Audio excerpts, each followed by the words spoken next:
This is the Moshpit Backstage podcast for punk, metal, and rock interviews and segments.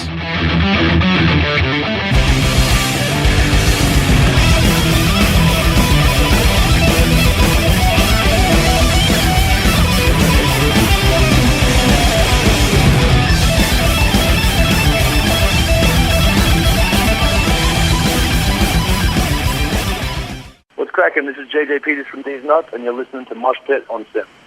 Hey, this is Stefan from Sin for another Moshpit interview. Deez Nuts are a hardcore punk rapcore band from Melbourne formed in 2007, fronted by vocalist JJ Peters, who was also the drummer for the metalcore band I Killed the Prom Queen. JJ Peters joins me now on the line. How are you going, JJ? I'm doing fantastically well, and I just want to interject for a second. We are a band that our inception was in Melbourne, but for the past 5 years or so, we've been based 2 members in New York City and 2 members in Melbourne. So we're a little bit outside of Australia the last few years. So right now you're based out of Australia. You've become like an international band now. Well, yeah, that's it. I'm still based from Australia, but we've got 2 members that were born and raised in Staten Island and New York City. So yeah, we're kind of a half and half band at this point, and have been for a few years. Excellent. So now Deez Nuts have released a couple of singles for your new album, Binge Purgatory, which is out April the 8th. Yeah. So this is your 5th album. So what makes this particular one so special? It's special for us because we kind of, I guess after all the band's hitting our 10-year anniversary, and I guess this album kind of is a perfect kind of culmination of everything we've been sort of striving for in that 10 years. This is the first album that we've kind of been able to listen to and appreciate it on a whole scale, and not look back at it and think there's anything we needed to change.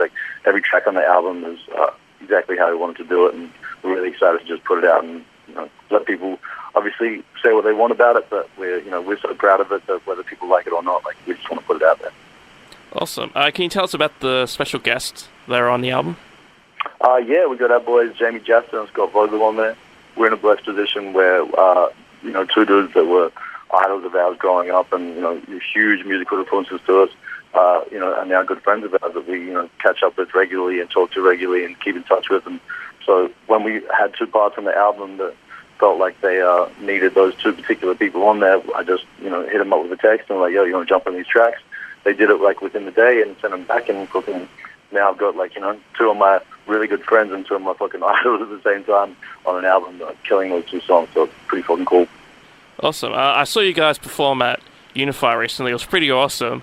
I remember during the last song, everyone started crowd surf, and I had a bit of trouble trying to lift everyone off me. In fact, someone ended up landing on my neck. So, just how. Oh shit! I'm sorry about that. Yeah, that's all right. Well, it's all in good fun. You've seen some crazy moshpits in your time, haven't you? Yeah, for sure, man. Well, we've done shows to 40,000, 50,000 people across at some of the bigger European festivals and shit. So some of that shit gets pretty wild, and people tend to do walls of death even though we don't ask for that shit, and do some pretty crazy shit that we don't ask for. But when you have people in those kind of numbers, you see some insane shit. But some of the gnarliest shit that I've seen at shows has been in smaller, more intimate, packed crowds, because when shit goes down in those kind of environments, you really see everything for what it is. And if someone fucking snaps an arm or fucking breaks a leg or loses a tooth, you're right there to witness the whole thing. So yeah, we've seen some pretty crazy shit. How's the Deez Nuts mosh different from the I Killed a Prom Queen moshes? It's hard for me to say, because back in the day when I was playing drums for Prom, I was obviously sat back playing drums, so it's I was never really aware of what was happening from the center. It's kind of hard to fucking get a visual on that shit. But now that I'm from the center, obviously for DM, I witnessed a lot more shit, so I'm more privy to a lot of the violence and stuff. But we're not really this is the first album we put out that's had quote unquote mosh parts, but they weren't intentional. We just this is a heavier album, so maybe our fits are going to get a little bit more insane when we're playing this new shit. But we've never really been that band that has huge fits. People just kind of vibe to our shit and get involved with the sing-alongs and stuff. So yeah, I've never really seen anything too wild in a DM fit. Awesome. So so you guys are, as we said before, you're an international band now, but which is your biggest market? Is it Australia, is it New York, or is it a different market? No, it's definitely not Australia, and that's not a negative thing. Our shows in Australia are always a great time. but like just based on like numbers, like we do great. Like when like every time we drop an album, like that shit fucking charts really well. Like we sell a bunch of CDs, but I feel like people just kind of like to vibe to that shit at home, I guess, and fucking probably have other shit to do because they don't turn out to our shows and record numbers. We always do like 300 kids a show or whatever, and that's tight. But like we go to fucking Moscow in fucking Russia and play to like 600 kids every time we go there. We do like most places in fucking Germany to like 1,000 people a night. So Europe's always been better to us, and like I don't know if that's because we hit those places more because there's more places to fucking like tour in Europe, but that's like our most of our success has been like hit outside of Australia. We never really broke North America, but definitely like fucking mainland Europe, Eastern Europe, UK, like fucking Russia, like Southeast Asia, like those are some of the places that do better for us. Awesome. Now, when some kid became a presidential candidate in the American election and called himself Deez Nuts, my immediate thought was actually you guys. So, when that fiasco occurred, how did it affect you guys? Like, did you make any new fans, or did you try to capitalize on it? I didn't try to capitalize on it, but like due to the nature of social media, like anyone who fucking looked up that shit got directed to us because before that shit came along, like we had the most the most followers and the most whatever that was under that fucking moniker. So we gained like a lot of fucking people adding us like through that shit going viral. I don't know whether many of those people stuck around to be fans of the music, but I would like to hope that like a few of them did. So it's kind of like a happy accident. Now you combine hardcore punk with hip hop, so I'd just like to know like what other bands or musicians influenced the style of Deez Nuts? That's a kind of a difficult question because the four members of Deez Nuts all have like very eclectic taste, and a lot of shit we agree on, but there's like we all have fucking like different pockets of music that other people in the band don't listen to, and we all draw influence from all of those avenues. So it's kind of hard to pinpoint that shit, but if you had to break it down, so like as you said, like we're a punk, hardcore, hip hop sort of driven band. So like if you had to break it down to the fucking the most straight up answer would be, I guess your fucking hate breeds, your terrors, your madballs, like your fucking death threats, your fucking there's a bunch of hardcore mainstays that we definitely draw influence from because that's what we grew up on. So like hip hop wise, like Biggie's one of my favorite artists. I've definitely borrowed a few lines from them. Wu-Tang is one of our favorite artists. I've definitely borrowed some lines from them. Like punk-wise, like there's fucking all sorts of bands, but like we really take influence from like all sorts of shit. Like Ryan Adams is like our bass player SK is like favorite artist and one of my favorite artists. And it doesn't necessarily mean that like we emulate anything that he's written, but like listening to his shit might spur some of our ideas for our shit, Awesome. Now, many of your songs are about partying, so I was wondering if the lyrics of Deez Nuts reflects your current lifestyle. Have you heard the new album? No, I haven't. I've only heard the first two singles at the moment. Okay, well, there's not one single song about partying on this new album, and if they are about partying, it's about reflecting on the fact that there is there's a negative aspect to it, and there's a downside, and kind of like not warning people necessarily, but just telling them that there's what goes up must come down kind of element. So.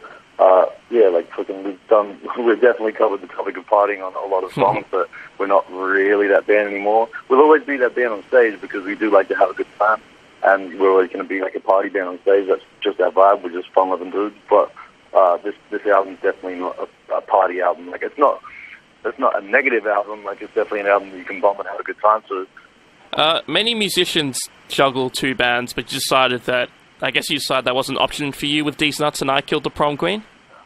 Well, Prom Queen kind of went on a hiatus, which drove me in a way to doing the end just because I'm like a creative dude. Like I have to have a creative outlet or I fucking lose my mind. So within like a week of being out of Prom Queen, when we thought we were done, I started DN, and then like there was like a period where I was trying to do both, and then Jonah was off doing his own thing with like Bring Me and Bleeding Through in different bands, and then we kind of got back together, and like at that point I was like, yo, you know what, like I've already invested a few years of my life into DN, and I felt like I'd done everything that I needed to do with Prom Queen, so like I didn't really want to fucking flip-flop between the two. I just wanted to focus my energies on DN, and that's the choice I made. Do you have like a large knowledge of music theory? Because a lot of bands, some do, some don't, and sometimes it affects how they write the music. So I'm just curious about that.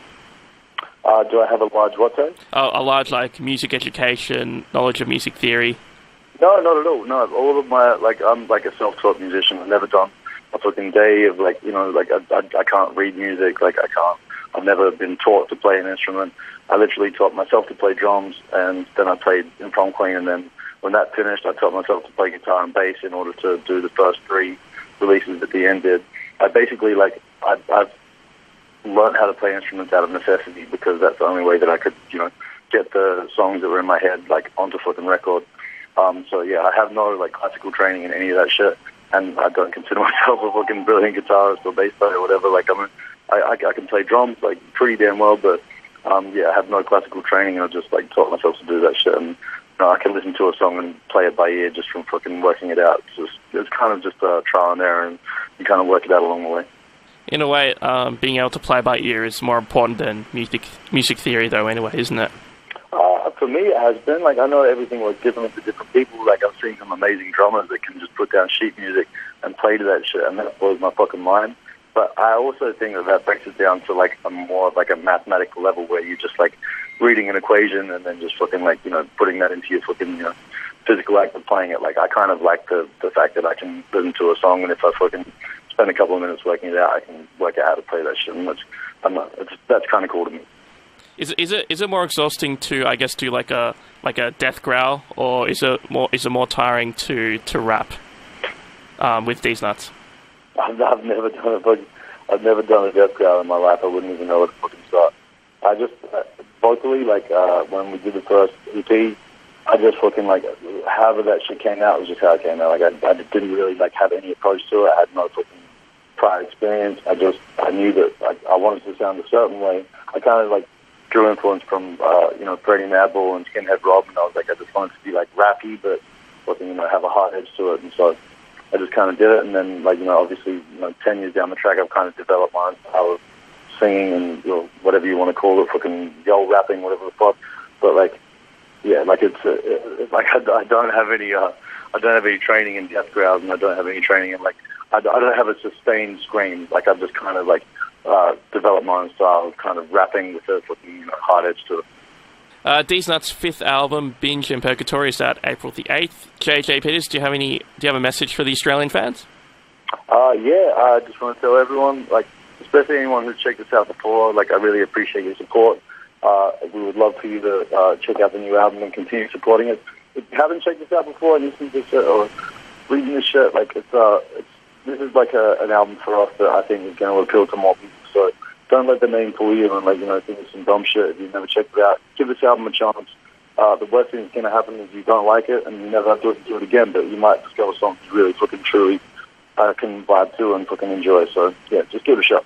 Well, thanks for coming in on the show, JJ. Looking forward to when you come down here and do more shows. No problem, man. Thank you very much for your time. I appreciate it.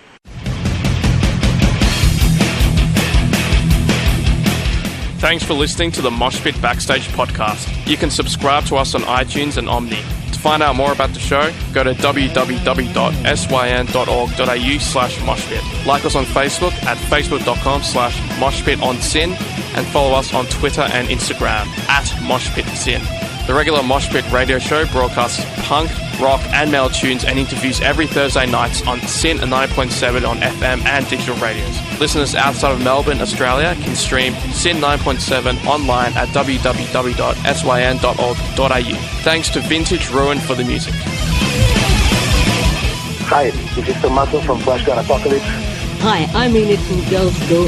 I am Phoebe Pinnock from Heaven the Axe. Hey, this is Gary Oldley of the Misfits. Hey, this is Kat Sproul from Horizon's Edge, and you're listening to the Moshpit on Syn FM.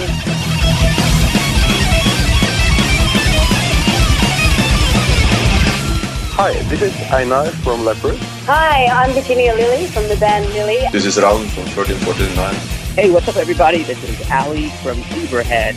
Hey, everybody, this is Charlie Benante with Anthrax, and you are listening to the Moshpit on Syn.